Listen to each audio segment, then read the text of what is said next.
ষষ্ঠীর দিন চন্দননগরের অলমোস্ট সব ঠাকুর দেখে যাওয়ার পরও আমি আর চিন্টু রবিবার দিন আবার চন্দননগরে আসি ঠাকুর দেখতে বলা ভুল হবে। আমরা এসেছিলাম বাগবাজারের যে গান বাজছিল লাইটিংয়ের সাথে, সেটার সাথে নাচ করতে।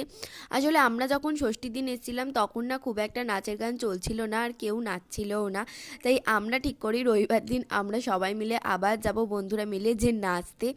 আমাদের সব থেকে বড় ভুল ছিল আমরা গাড়ি নিয়ে গেছিলাম আর প্রচণ্ড ভিড় হয়ে গেছিলো চন্দননগরে। আমি না সেদিনকে কি ভিডিও করব বুঝতেই পারিনি। তো তোমরা আমাদের নাচের ভিডিওটাই দেখো।